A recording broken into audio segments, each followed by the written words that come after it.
Did Barry Trotz do enough in a busy Predators offseason to get Nashville back into playoff consideration? Can the Minnesota Wild continue to defy the buyout odds and make the postseason once again this year? We discuss that and more on today's crossover episode of Locked on Wild and Locked on Predators. You're Locked on Wild, your daily podcast on the Minnesota Wild. Part of the Locked On Podcast Network, your team every day.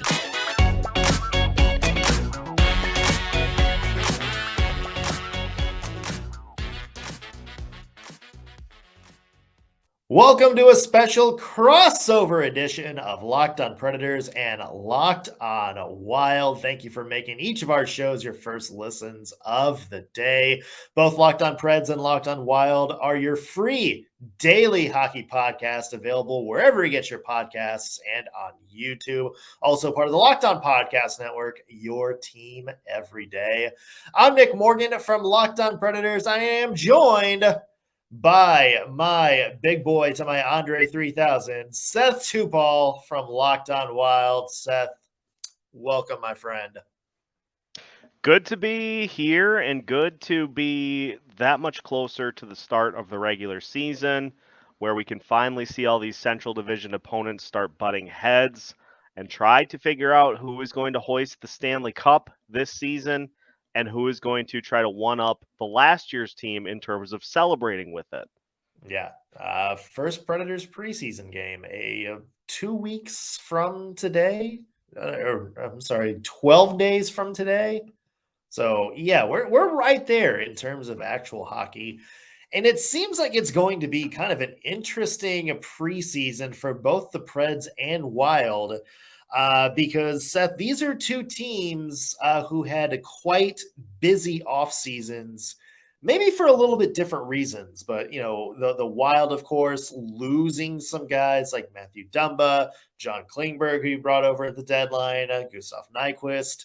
And it seems like that, you know, rotating door of supporting cast behind Karl Kaprizov and company just keeps on rolling a little bit.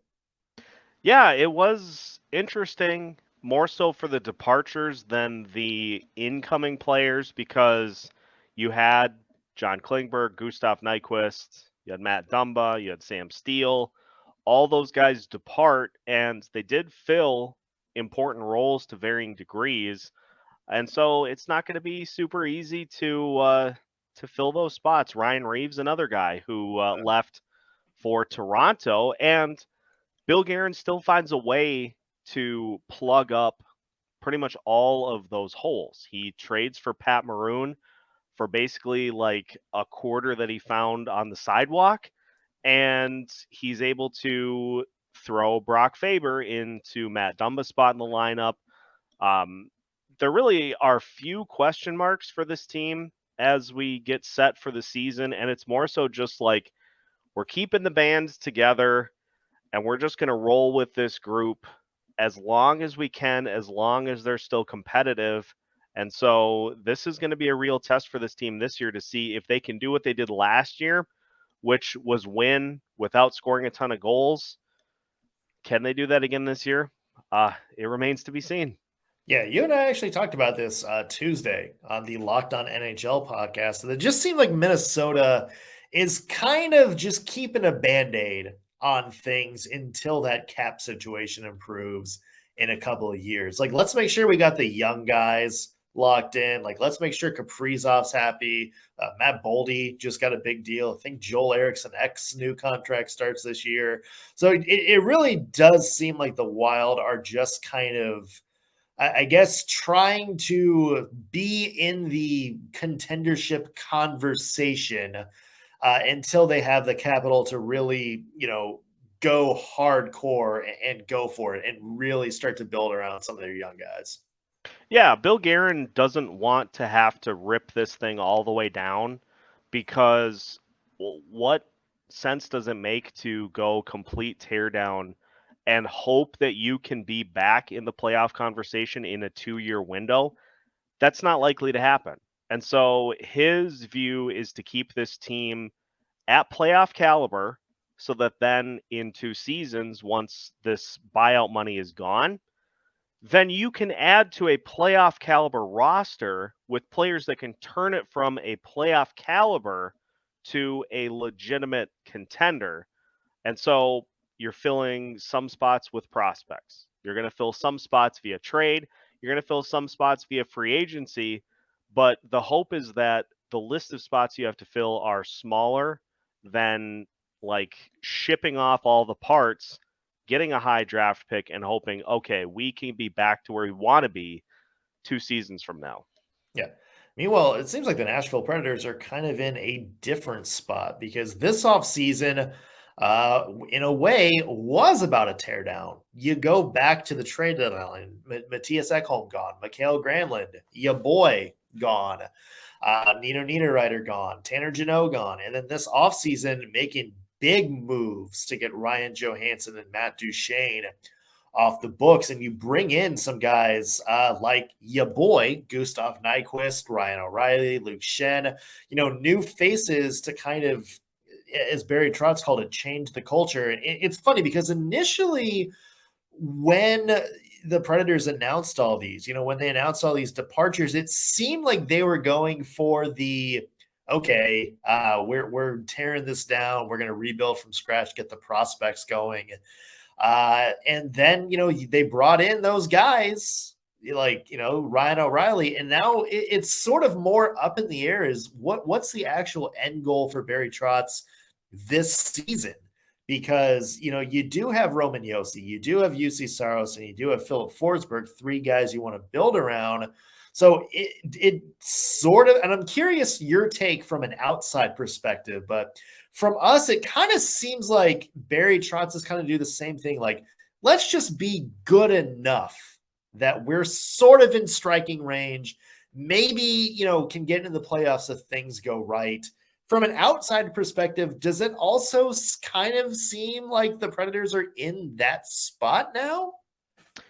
It is interesting because I think the most glaring thing about what happened last year for Nashville was just the amount of pressure that UC Saros faced on a daily basis. I think we've discussed this on the national show a couple of times in like, how did this guy not win the Vezina for the amount of attack that he faced on a daily basis? And so if you're Barry Trotz, you look at that and you say, well, we can't do that again.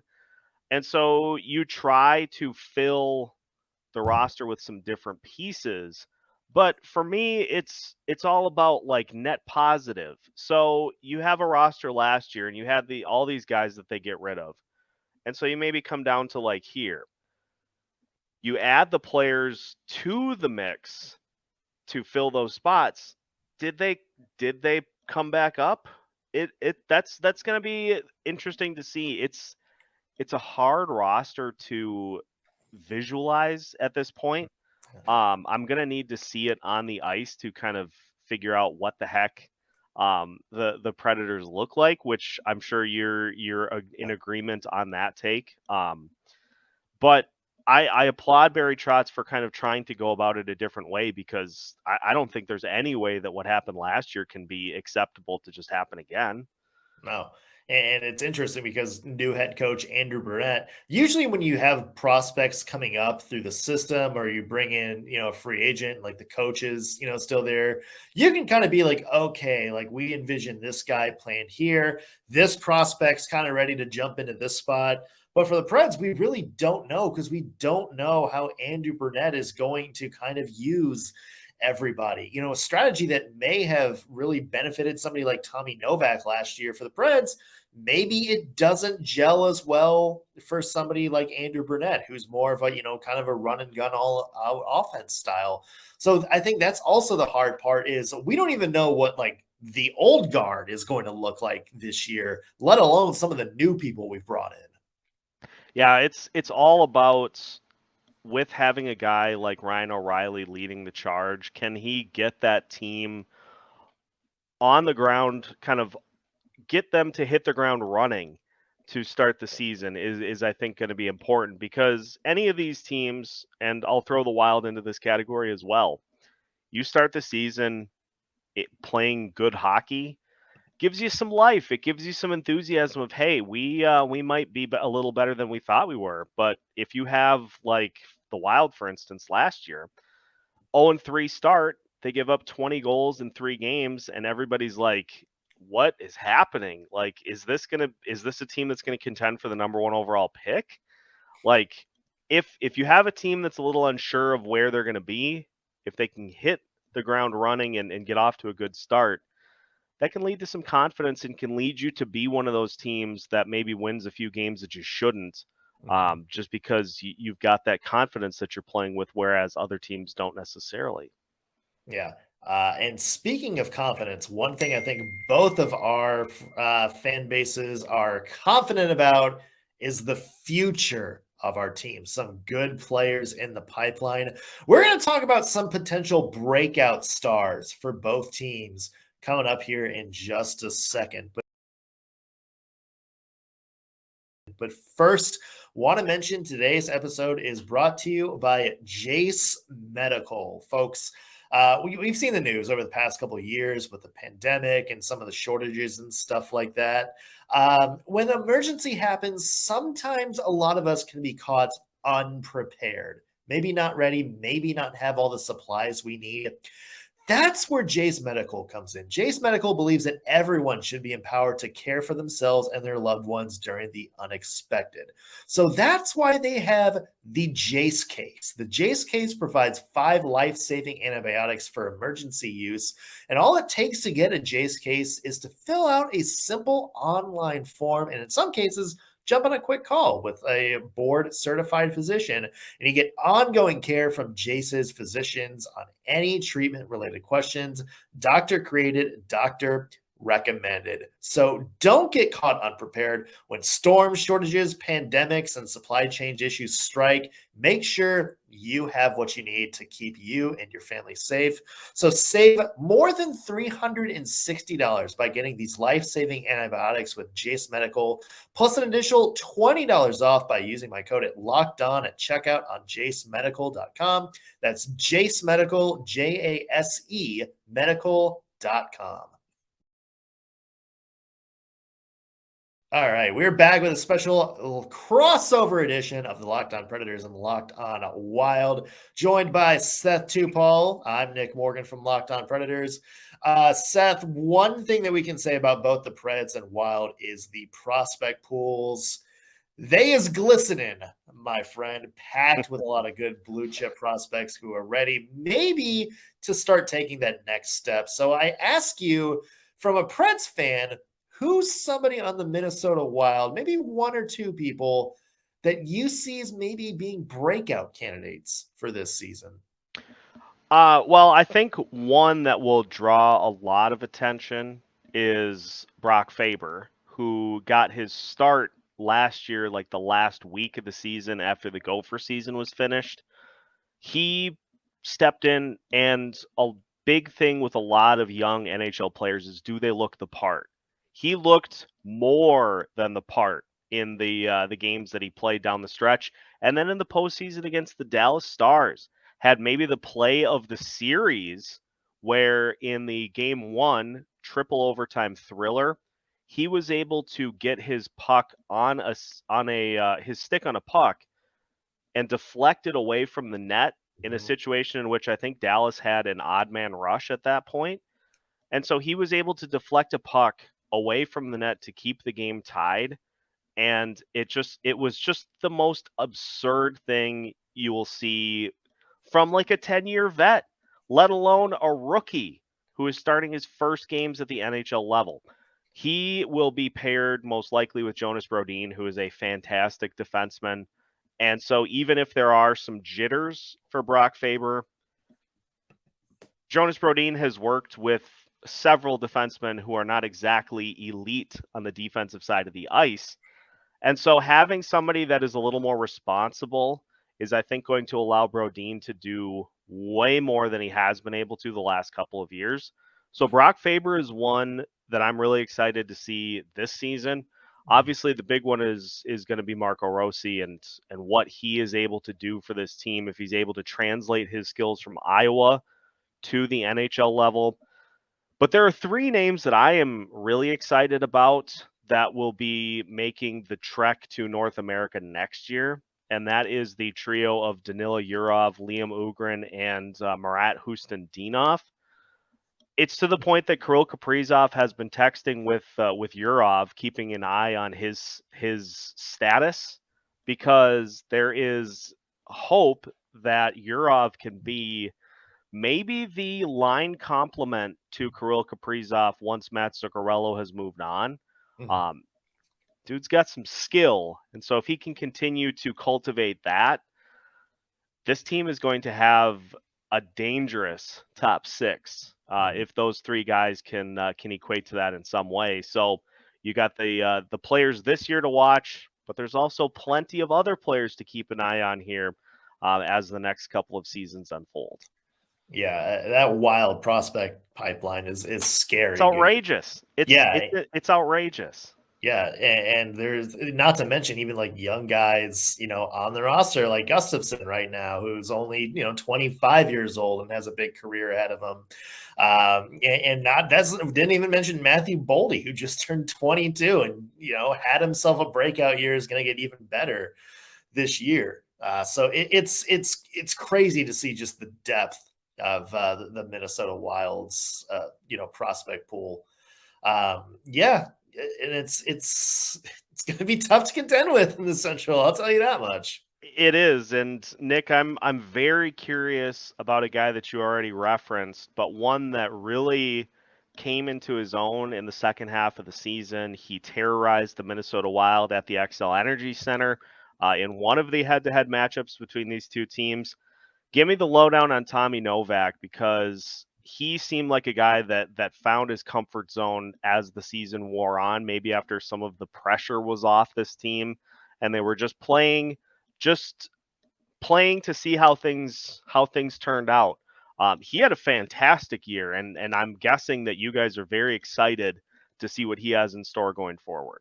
Yeah, Tommy Novak is a 26-year-old that is just starting to get his feet wet in the NHL. He's had kind of a wild story, to get here. Of course, as you know, a Golden Gopher was injured a little bit in college, and I think that kind of set him back a little bit.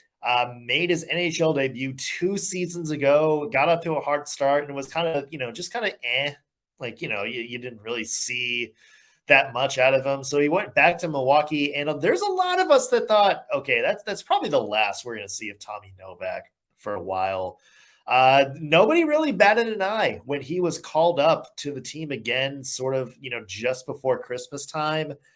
And then homeboy went off. And it's crazy. He jumped in to a top 6 role, played on that top line, and looked like he'd been playing there his entire career. Looked like a blue chip prospect just hitting his mark. 43 points in 51 games on what was ultimately a very bad Nashville Predators team. That's actually a pretty good bottom line for a guy who spent half of his season in the AHL. You put that towards an 82-game pace, that's right around 64, 65 points, for a guy that started the season in the AHL. The big question is, can he do it again? Like, I think that's the biggest thing. You look at his shooting percentage, 18.3%. Part of you is wondering, like, okay, maybe there was some good fortune involved. But you watch his play, and he's such a headsy player. He knows how to get to the net. He takes the puck. He doesn't, stall out, kind of waiting on the outside. He crashes the net, forces the defense to make a play, opens some things up. If he can just, maybe the stats aren't going to be there, but if he can keep that up, like just keep up like the hockey sense, keep up the level of play, keep up the playmaking, he's going to help a lot of people on this Nashville Predators team have good seasons. And I'm excited to see him with Andrew Brunette for sure. Yeah, former Wild great Andrew Brunette as well. I know a lot of Wild fans were hoping that after he did not return to Florida, that he would maybe get an opportunity here, but he latches on with the Nashville Predators, and we'll get a chance to guide this young team through these next couple of seasons. Now, beyond Novak, who are one or two players that you're excited that are on the younger side to see how they grow and develop here this season. Well, there's a couple of young players that I think a lot of fans are keeping their eye on. Cody Glass, I think a lot of people are kind of maybe waiting for him to take that next step, maybe as a chance to kind of cement himself as a long-term number one center. You also have Luke Evangelista, who had a great debut last year in the NHL, 24 games. Finished with 15 points, which is pretty good for a 21-year-old. To me, Seth, the biggest person to watch is going to be Phil Tomasino. This was a guy that made his NHL debut, played a full season as a 20-year-old, spent pretty much the entire year on the fourth line with, let's be nice, some career AHLers. And he made them look pretty good, despite only playing like 10 minutes a game, had 31 points as a 20-year-old. That's not nothing, as my co-host Ann Kimmel likes to say. He, went back to the minors last year, came back, looked pretty good. He's kind of the elder statesman of this prospect pool now. And, he has the type of kind of playmaking game that Andrew Burnett loves. Like, just a lot of speed, kind of a lot of, finesse play. He's somebody that I think is going to fit really well into the system. And, if he stays, healthy, if he can win a spot in camp, you're looking at a guy that I think is maybe has a chance to be, 60-point guy this year. Well, it sounds as though the future is in good hands for the Nashville Predators, but we're going to finish, of course, by not talking about the future, but the past, because these two teams have no shortage of money on the books from players that are no longer on the team. And so, Nick, we're going to finish with a segment that you titled Buyer's Remorse, Buyout Remorse. Buyout Remorse. As we finish today's episode of Locked On Wild and Locked On Predators after this.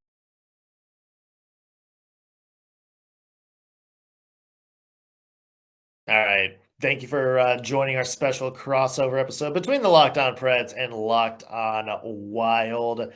Seth, interesting question to pose to you because Preds fans know there is now a lot of dead cap on the books for the Nashville Predators. You got Ryan Johansson, $4 million retained. You got some money retained on Matthias Ekholm. And then you had the somewhat surprising Matt Duchene contract buyout last year. That is a big old chunk of change. And then, hey, also remember Kyle Turris? His buyout is still on the books for the Nashville Predators. So the Predators are facing a situation in a couple of years where they have as much as $12 million in dead cap coming up. I bring this up, Seth, because the Minnesota Wild also have some dead cap to deal with. Of course, over the past couple of years, we've heard of the buyouts for both Zach Parise and Ryan Suter. Together, about $14 million worth of dead cap for the next 2 years. So I have to ask, Seth, looking back, we talked about maybe the Wild not being able to kind of build like they want, at least right now. You look back at those big buyouts for Parise and Suter. And I have to ask, is it worth it? Or do you wish maybe the Wild had done something different? Well, some news that came out on Monday has reinforced my opinion all along that the buyouts were the right decision, because it was reported in Islanders media circuits that Zach Parise is not likely to return to the Islanders this season, which means while he may not be retired, he's not playing this year. And there are a lot of angles to go at these buyouts. The biggest is the fact that the NHL brass conjured up in some back room, some dark back room. They put like the voodoo dolls and everything out, and they conjured up cap recapture penalties out of absolutely nowhere after these contracts were signed, to where it's like, hey, if these players don't make it through the duration of their contract, we're going to slap you with fines that are just going to be, they're just going to be pouring fine money out of your eyeballs. According to Michael Russo, if Zach Parise would have retired last year, he alone would have cost the Wild $9 million in cap recapture penalties that you have to apply to that current roster. This year, add $10 million. It would have cost $19 million alone for Zach Parise had he retired with 1 year left on his deal. And so $19 million is more than both buyouts combined. And so that to me is the sign that this was the right decision all along. And it's just one that Bill Guerin was like, you know what? It's not going to be pleasant. It's going to be very root canal-like, but we just got to get it done. And that way then you don't have the cap recapture penalties that are just a massive pain that you like. It's September 12th today. Could you imagine trying to clear $19 million off of your books before the season started from today? I can't. It doesn't seem fun for an NHL GM to kind of navigate around. I will say that. Yeah, I mean, it's interesting too because, for the Predators, it was less of a thing of aging. Like you and I have both talked like Matt Duchene still got something to give a team. And, it feels like if you're the Nashville Predators, like there might have been a better way kind of around that. But it speaks volumes that Barry Trotz was like, no, like we are getting this contract off our books, even though maybe financially it doesn't make sense. It kind of seems like, was that the same way for the Minnesota Wild? Like they were just desperate, to do something other than the Parise and Suter show that, not even from a financial standpoint, but just from a team standpoint, that was the right move. Yeah, and there were reports of the fact that Suter to a large extent, Parise to a lesser extent, basically ran the team while they were here in Minnesota. They dictated where practices were held closer to their residence.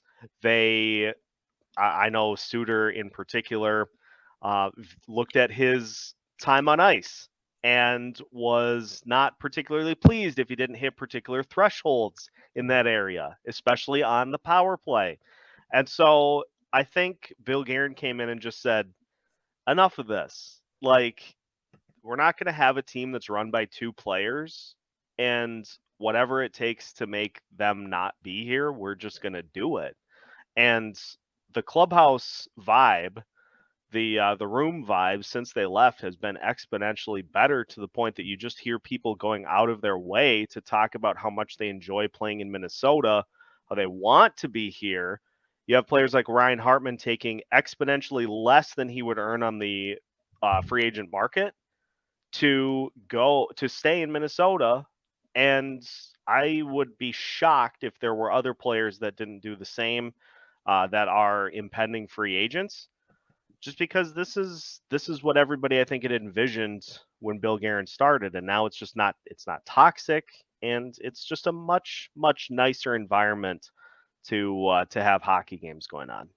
Yeah, and not saying it's the same thing between that and the Preds, but it is interesting how many times Barry Trotz used the word, culture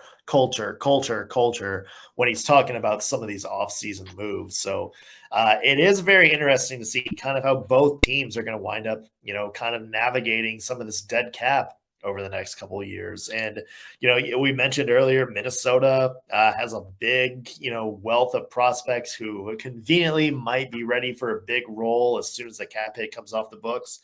Nashville Predators with guys like Joakim Kamel and Matthew Wood in the pipeline now, maybe they're looking and hoping for the same thing.